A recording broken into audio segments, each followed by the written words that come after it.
Let me touch on some things I've been involved in. In the fall of 2003, we had a couple of incidents in Oak Park which nearly turned into rioting. I was afraid for the officers and citizens. The department took enforcement action which suppressed things for a while, but there is still some unfinished business there. We must reach out to those people with true passion and love of community. I sincerely hope the department will reach out to that community and others. A young girl was sexually assaulted in our district. I and other officers signed a sympathy card and took it to the girl's aunt, who got tears in her eyes when she received it. At that moment, we were a great agency, and that's the kind of department I want serving us.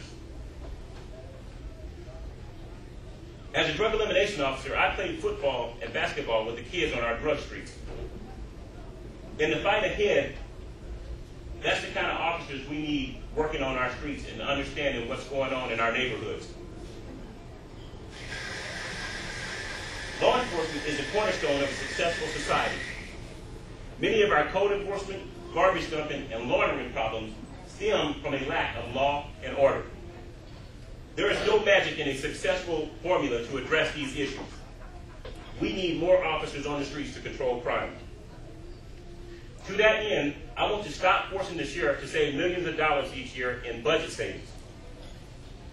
This is money that is simply saved and not spent.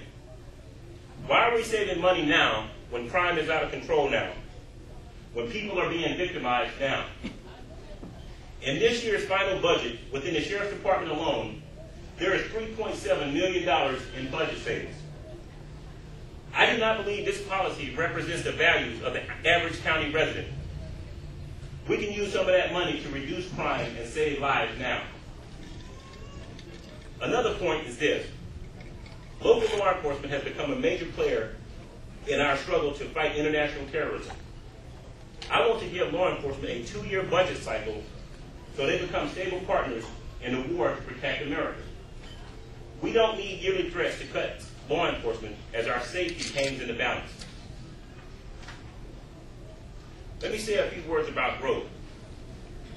Our region is growing rapidly. That is great for growing our economy and giving people jobs. New home sales generate jobs and tax revenue. While an expanding economy is a good thing, some bad things come with growth. In addition to overcrowded schools, competition for medical care, and traffic problems, it places more burdens on public service providers in South Sacramento. The Sacramento Bee reported that open fields in some parts of South Sacramento will hold about 20,000 homes in coming years. That is a lot of growth. We must lead builders in a direction that becomes a winning situation for the people as we grow. We need growth that respects environmental and law enforcement concerns. When the Sheriff's Chief Deputy, Scott Harris, was at an Oak Park community meeting I helped organize, he told the crowd that the county should charge developers a fee for new construction to offset the cost for law enforcement. His comments generated a round of applause and echoed a plan I had brought to the board back in 2003. Elk Grove has this building fee, Rancho Cordova has this building fee, and we need this building fee. Before I go to my conclusion, let me comment on a popular phrase about two Americas. In his writing, the philosopher Aristotle said a community is like the human body. He said the body may perish if parts of it grow largely out of proportion. He said governing systems fail when parts of a community grow out of proportion. And he talked specifically about a growing number of the poor. If you look closely, Sacramento is growing out of proportion. We have two Americas. Some citizens enjoy home ownership. Others see the dream drifting out of reach. Some people enjoy walking their neighborhood streets. Others fear leaving home because of crime. Some people get good law enforcement service. Others complain and get left behind.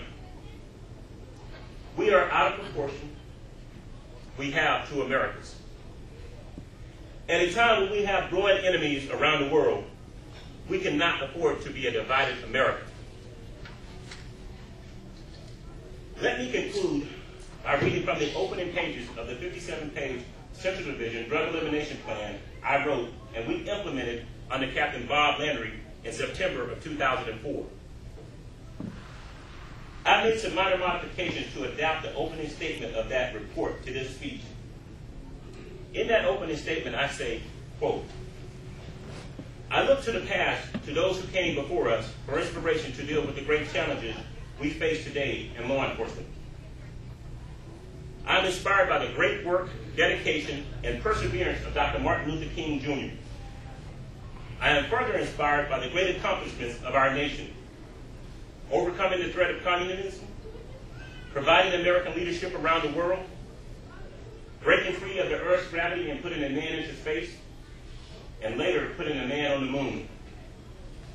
Those Americans who came before us have set the benchmark high for public service. Their legacy is a daily challenge to each of us to do our best. The challenges we face today in law enforcement are indeed tremendous, and at times they appear insurmountable. Despite the difficult path ahead, the question we must answer is this: will we continue to accept out-of-control drug trafficking as a way of life for the citizens of the Central Division? Like it or not, we wear the badges. It falls upon us to overcome the great challenges of our time. My inspiration is not singularly derived from the past. There are clear and encouraging signs the Central Division is now being steered toward the right course.